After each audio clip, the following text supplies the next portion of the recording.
ये देश राजधानी उलान बटोर, यहाँ बहुत कम लोग रहते हैं। लोग, इतना बड़ा देश है, मरुस्थल है, कोई है ये नहीं यहाँ पे। यहाँ का एक राजा था चंगेज खान। पूरी दुनिया में इससे क्रूर शासक कोई नहीं था। समझ में गया? एक बार यहाँ पे आके मिडिल ईस्ट में आके काटा था, इस एरिया में किसी को जिंदा नहीं छोड़ा था। जैसे इसकी कई गो बेटी थी सब, तो उसमें एगो बेटी का बियाह इधर किया था, तो उसके बेटी के हस्बैंड को मार दिया, मतलब इसके दमदा को कोनो मार दिया। दमाद ना हुआ जी, हाँ, तो एक दमाद को कोनो यहाँ मार दिया। ये बमक गया कौन? चंगेज। सेना लेके आया, कहा कोई जिंदा नहीं रहना चाहिए, कुत्ता तक को मारा था। जब ये काटा था ना मध्य एशिया में, तो किसी गर्भवती महिला को जब काटा था तो पेटवा काट के, सर तो काट दिया, पेटवा काट के बच्चा निकाला, उसका भी सरवा काट दिया। इससे क्रूर शासक से कोई नहीं था। और सबका जो भी उसके सैनिक सर काटते थे ना, उन सब से कहता था कि लास्ट में सर को ना ऐसे ऐसे मीनार बनाना, उसका ऐसे भाला लेना और उसमें गूंथ देना सर। समझा गया? जब उसके सैनिक रिपोर्ट देने आते थे तो कैसे रिपोर्ट देते थे? भाला में गोथ के ऐसे लेके आते थे। जिसका भाला सबसे ऊंचा उसको मिलेगा इनाम, और जिसका रह गया नीचे उसका सर काट के उसी में डाल दिया जाएगा। इतना खतरनाक कौन था?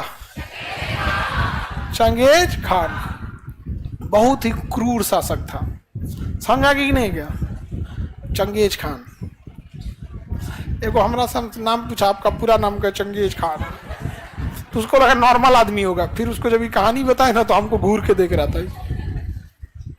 बहुत खतरनाक था चंगेज खान। चंगेज खान की इच्छा थी कि जब मरे तो जहां उसका कब्र में उसे दफनाया जाए, उस कब्र का जगह किसी को ना पता चले।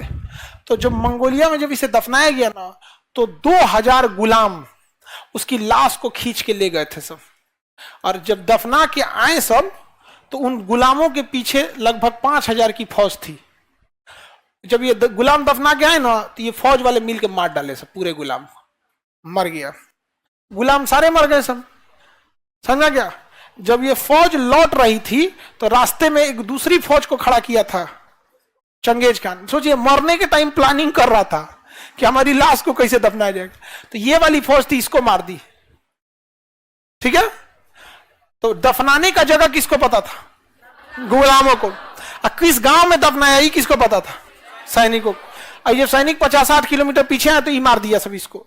तो इनको कोई आइडिया नहीं है। और जब ये दरबार में पहुंचे सब, तो दरबार में इनको मार दिया गया। दरबार में इनको मार दिया गया। सोचो, मरते मरते ले गया इतने लोगों को, 5-7 हजार लोगों को। कौन? Genghis Khan. बहुत खतरनाक था वो। किसी को पता नहीं चला कि चंगेज खान कहां दफनाया गया है। और खौफ चंगेज खान का कितना था कि जब बारिश नहीं होती थी ना, तो लोग चंगेज खान से, सारे गांव के लोग मिलकर ऊपर देखते थे। अब भगवान से नहीं दुआ मांगते थे, चंगेज खान से दुआ मांगते थे। ऐसा ऐसा तो शासक हुआ ऐसे।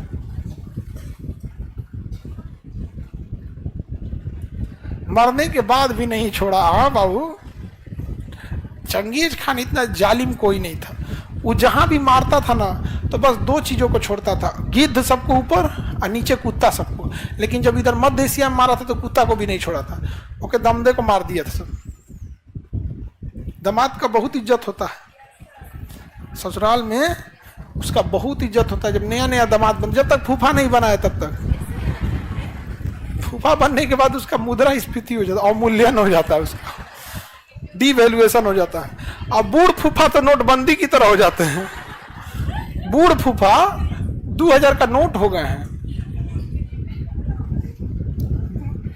जबकि अपने समय में वो क्या रहते हैं लोग। दामाद का गजब इज्जत होता है, बाप रे। बशर्ते लव मैरिज ना हो।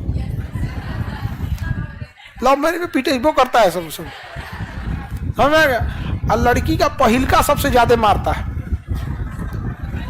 भैया मारेगा नॉर्मल, बाप मारेगा नॉर्मल, और पहिलका बरियारे मारेगा, पजरी तोड़ देगा। चोटा कहीं कहीं बताओ तो, ये कभी लाइन में चला है, बीच में हमरा पता नहीं चला है। अब लड़की सबका तो एकदम कोई टेंशन नहीं, बस चारों ओर देख के रोना है। भाइयों को देख के अरे बाप रे पिटा गया, पहिलका को देख के तू कहां से चलो गाड़ी रो रहे। इस सब चीज में बच के रहना, क्योंकि कभी लड़की सबका बयान जो इस सब चक्कर में ज्यादा नहीं पड़ना। अगर बयान दे देगी कि जब बहला फुसला के ले गए हैं लोग, तो कोर्ट मान लेता है कि इन लोग को बहलाना आसान है। तो बताइए बहला फुसला कोई लेके कैसे चल जाएगा कि चलो चलो कौआ देख लो, कौआ कौआ कौआ देख लो, चंदा मामा चलो चलो चलो, ऐसे ही ना बहला फुसला के ले जाया जाता है जी। ताज्जुब होता है कि मान लिया कैसे जाता है आप। अगर आप कोर्ट में कहिएगा कि हमको बहला फुसला के आतंकवादी बना दिया, तो जज पूछेंगे चल तुम्हारा दिमाग कहां था। लेकिन वही अगर ये लोग बोल दे लोग बहला फुसला के लेके चल गया, नहीं पूछता है, क्योंकि जज साहब को भी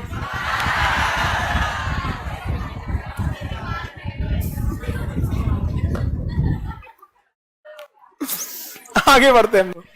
मंगोलिया समझ में आ गया कि नहीं? आज मंगोलिया का हालात खराब है। चाइना कहता है कि हम इस पे कब्जा कर लेंगे। चाइना क्या कहता है? कब्जा कर। चाइना जहां तहां हमला करने के लिए सोचते रहता है। अब हम लोग देखते हैं सेंट्रल एशिया, इसे क्या कहते हैं? Central Asia. एशिया के बीचों बीच में होने के कारण इसे क्या कहेंगे?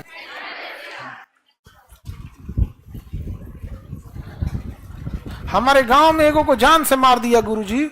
अरे होता है ऐसा, मार और देता है ऐसे भी सब चक्कर में नहीं। जो हम लोग के साथ एक लड़का बनारस का पढ़ता था, उसको ऐसे ही बतियाता था, तले उसके घर वाला लड़किया के जान गया सब, तो लड़की से फोन कराया सब कि कहो कि घर में कोई नहीं है आओ। ये बैला चल गया और ये बाप रे बाप ऐस मार मारा था सबने उसको, ऐस मार मारा था सब कि उसको टेका के हम लोग लाए थे लोग ऐसे हाथ में। कहा भाई छोड़ियो मत, चलो नहीं के जा। हम कहते गई काय खातिर रहो, तो झूठ बोलने ला लिया। बताइए यहाँ पे हाँ, एक से एक सब चक्कर में नहीं जा देने, पिटा उठा जाइएगा इसमें।